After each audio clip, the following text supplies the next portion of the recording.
We got going on. Telling our people, the so-called black Latinos and Native Americans, we are the people of the Bible. Right. We are the real Jews that the Bible speaks of. Facts. Revelation 2 and 9, real quick for this brother right here. The book of Revelation, chapter 2, verse 9. Bring it out. I know thy works. So God said he know the works. The works of who though? The people you see right here on the sign. Facts. You see us up on the sign? Look at the sign real quick. This is what God called us. This is what the western part of the world calls us. You see us up on the sign. Bring us out, priest. And tribulation. And tribulations, read. And poverty. And poverty. Now my question is to you, when people used to talk about the Jews, describe the Jews to us. Not according to the Bible, but according to what the perception of the world is. And they so-called white people. Supposedly. But according to the Bible, what color are the Jews?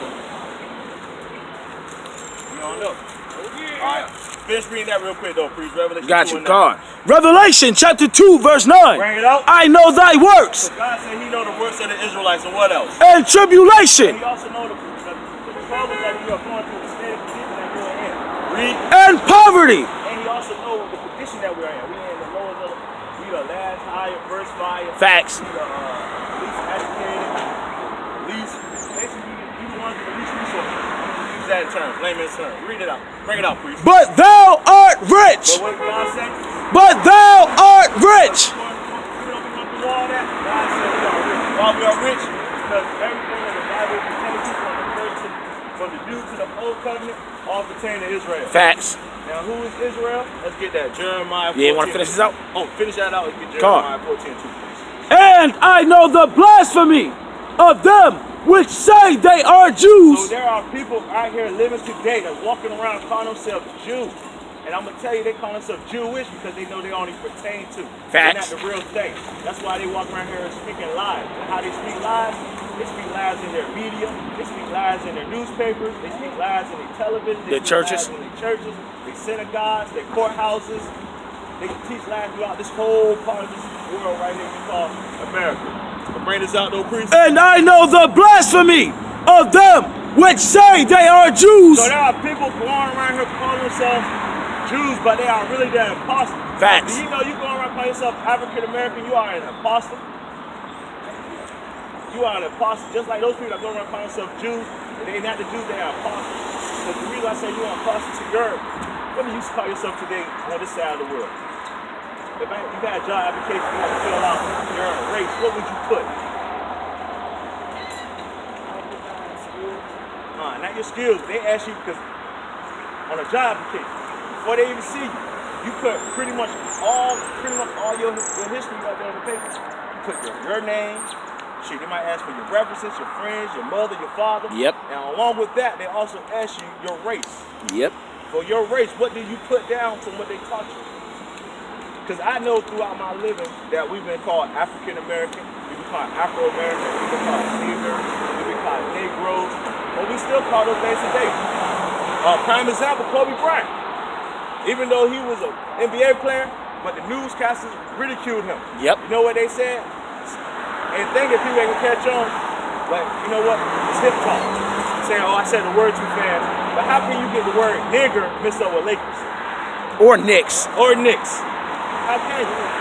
So, over here in this world, you know what? They see us less than human, right? They still consider us 3/5 of the human. They can still consider us cows in their law books. Well, my question is to you, my brother, what did you put down on your application? Did you put down 3/5 of a human? Did you put down your cattle? If you go around calling yourself black, you do. If you go around calling yourself African American, you do. That's what that means. That means you basically state property. Your mental capacity, where you think about all the things about being African American, you don't think about it. Because as an African American, you can be a thief. Yep. You can be a murderer. Yep. You can be a gangbanger. Yep. You can be a hustler. Facts. You can be a pimp. You can be an extortioner. But as an Israelite, you can't be none of those things. Facts. You can't be none of those things. You know why? Because God hates those things. We're gonna be out here for a minute. Hey, before you leave, bro, let me finish this verse for you. It says, and I know the blasphemy of them which say they are Jews and are not, but are the synagogue of Satan. And that's what they represent. they represent the synagogue of Satan. Those so-called white elites right there that go around calling themselves Jewish, they represent the synagogue of Satan. And guess what they do with their power? Job 9:24. Job 9:24. The book, Salakia, the book of Job, chapter 9 and verse 24. Bring it out, bro. The earth is given into the hand of the wicked. Hey, who did God say this earth is given into? Read that again, you don't listen. The earth is given into the hand of the wicked. You believe that? You believe that this world is run by wickedness? Alright, wicked people. Ephesians 6, Ephesians 6:12. God, he covereth the faces of the judges thereof. So these people that get in power, they got so much power during their time of wickedness that they're able to change basic pictures, images, historical documents, and so on and so on. Have you ever heard of the Renaissance, Iconoclasm? When they basically took the black faces and made them white to the point of they passed for white, or they gave us the white image and destroyed everything else that didn't worship this white image. Like this image right here, you know when this image was given to our forefathers and foremothers? But our people, if you read the Bible, we always had a problem with idolatry. We always committed spiritual fornication according to God. Especially you read that in the book of Jeremiah. But get you finish Job 9:24? Nope. If not, where and who is he? So if you don't know who's doing this and where he's doing this at, look around, you understand that that's the so-called white man. Yep. But get Ephesians 6:12. God, Ephesians chapter 6, verse 12. Bring it out. For we wrestle not against flesh and blood. So you see right here, we're not out here. This is not a physical fight. This is a spiritual fight. Read, priest. But against principalities. But that's what we go against. We go against principles. Those principles that keep our people in a dark state of sleep. Read, priest. Against powers. And then also too, we go against principles, powers that be. What else? Against the rulers of the darkness of this world. Because those that rulership, they worship darkness. They worship spiritual wickedness. Read. Against spiritual wickedness in high places. That's where they do it at. They do it in high places. Yep. Like today, our people don't realize the so-called blacks, Latinos, and Americans, we must come back to keep the Sabbath day. Give me that, Deuteronomy 5. We must come back and keep the Sabbath day. By us keeping the Sabbath day, we got to understand, we got to remember that this Sabbath day is also holy. That's why we got to keep it. I think it's Deuteronomy 5 and verse I got you. 8. I think it's 8. The book of Deuteronomy, chapter 5. No, it's not verse 8. Is that? What's it? I got you. Verse 12. Verse 12. Slack. The book of Deuteronomy, chapter 5, verse 12. Keep the Sabbath day to sanctify it. Hey, do you know what day this is? Read that again from the top. Keep the Sabbath day. So if somebody come to you and tell you to keep the Sabbath day, what would you say? What would you say is your Sabbath day? Say what? Oh, read that again from the top. Keep the Sabbath day to sanctify it, as the Lord thy God hath commanded thee. So the Lord thy God commanded us to keep the Sabbath day as he sanctified it. And just like he sanctified that day, he also sanctified us too as well. But read this though, priest. 6 days shalt thou, Salakia, 6 days thou shalt labor and do all thy work. So this is how you go into keeping that Sabbath day and sanctifying it, because you got to remember, God gave us what? 6 days to work, and what else? But the seventh day. But the Sabbath day is what? Is the Sabbath of the Lord thy God. And today is the Sabbath day, whether you believe it or not. Today is the Sabbath day. Bring it up. And it thou shalt not do any work. And in this day, we shouldn't try to do any work. Why? Because this day, we got to remember, we got to keep it, and we got to sanctify this day. Facts. But keep going though, priest. Thou, nor thy son. So we also got to remember, along with ourselves, if we have children that are not our sons or our daughters, and yourself goes into your wife as well. Read, priest. Nor thy daughter, nor thy manservant, nor thy maidservant, nor thine ox, nor thine ass, nor any of thy cattle. So you get it? Ain't nobody amongst your household, from the maid service to your children to your animals, supposed to be doing any type of work when it comes to this day right here. That's it on that? No. Finish it out. Nor thy stranger that is within thy gates. So all those are people that come into your house invited. They also got to remember to keep this Sabbath day holy as well. Read. That thy manservant and thy maidservant may rest as well as thou. Everybody supposed to do on this day. We're supposed to be out. I had a precept for you, priest. Bring it out, priest. The book of Mark, chapter 2, verse 27. Bring it out. And he said unto them, the Sabbath was made for man. You know that? You know that the Sabbath was made for man.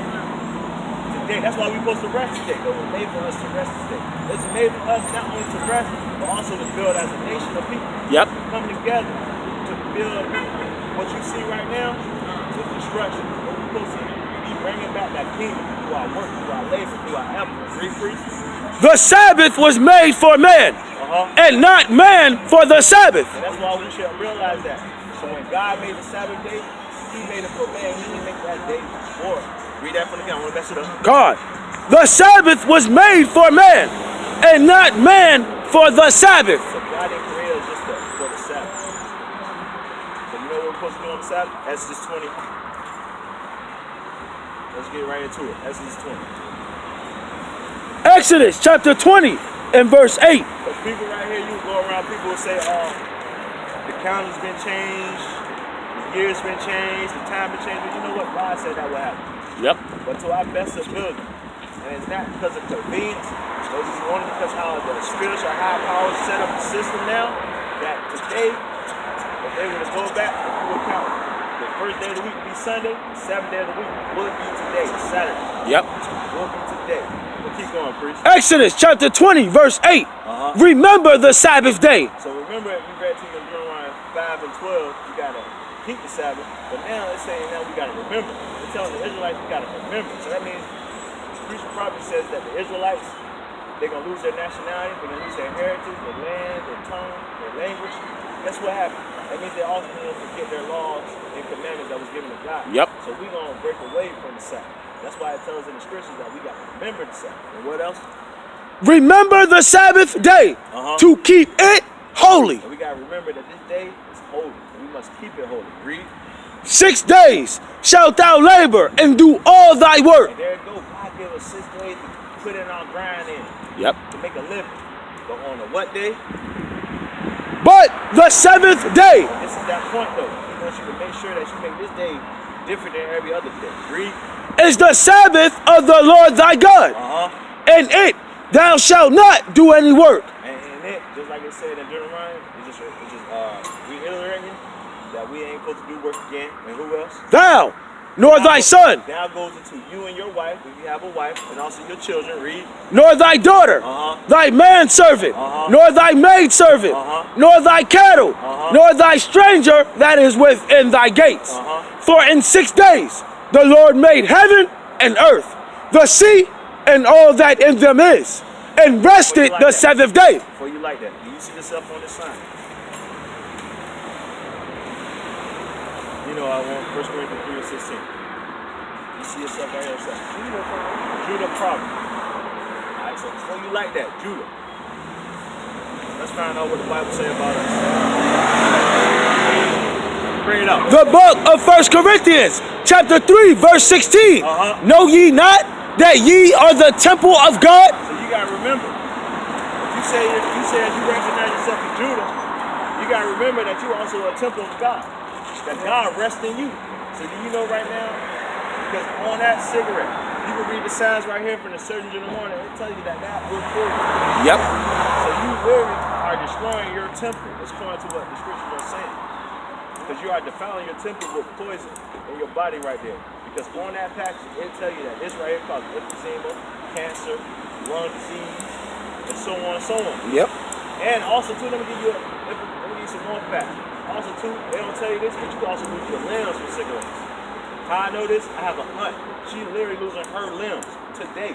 Her legs are gone, her feet are gone, because she can't quit smoking cigarettes. She can't quit smoking cigarettes. So read that again. God. 3 and 16. Know ye not that ye are the temple of God? So we gotta remember, we just not American, we just not ordinary people. We are not ordinary people, we are holy people. And also we all know, since we are holy, since God separated us, we also gotta know why God separated us. He separated us with His law, statutes, and commandments. So right now, you are not trying to keep His law, statutes, and commandments because you're trying to defile your temple with something that you didn't produce, something that's not naturally grown, or something that man created, something that man added chemicals to, something that man tell you that it kills you. And man, like black people, what we like to do, we like to kill ourselves. Yep. You just ain't pulling you pulling trigger, but your trigger slowly. It's not instantly like a hand holding your head, holding a gun to your head. But you still killing yourself. You still defile your temple physically or not. And that the Spirit of God dwelleth in you. And you gotta remember, the Spirit of God dwelleth in us. And what else? If any man defile the temple of God, him shall God destroy. For the temple of God is holy, So look, which temple ye are. So check this out. Property in your temple, property in your property in your head, this is your God. This is your God. That's why you can go out here and you can probably smoke cigarettes, do what you're doing because you believe in a white Jesus. Even you might say you don't believe in white Jesus. Your actions show otherwise. Yep. Your actions show otherwise because just like every person that say they don't believe in white Jesus, they probably celebrate Christmas, they probably celebrate birthdays, they probably celebrate all types of holidays under the umbrella of Christianity. But you can't find nowhere in the Bible where it tells you to celebrate Thanksgiving, celebrate birthdays, celebrate Easter, celebrate Kwanzaa, celebrate Father's Day, Mother's Day. And you know what's so funny is, in America it tells you only honor your father and your mother only on one day. But in the Bible it tells us that we must honor our father all the time. 360 days a year. 360 days a year. Bring that out real quick. Let's get that. Exodus 20. Do you know this is the first promise that guarantees another promise? And that promise go into living a longevity of life. Yep. If you only honor that father and mother. If you only honor that father and mother. But bring this out though. Exodus chapter 20, verse 12. Honor thy father and thy mother. So we forget that we have an earthly father, but we don't forget we have an earthly father. We forget that we have a spiritual father. Just like we have a spiritual mother, that spiritual mother goes into what? Keeping God's law, statutes, and commandments. That's that wisdom, that's that understanding. That comes hand in hand. So when we what? Remember what? Say it again. Honor thy father and thy mother. So when we remember to honor our father, and we just don't honor our father in his presence, we honor him in his absence as well. Yep.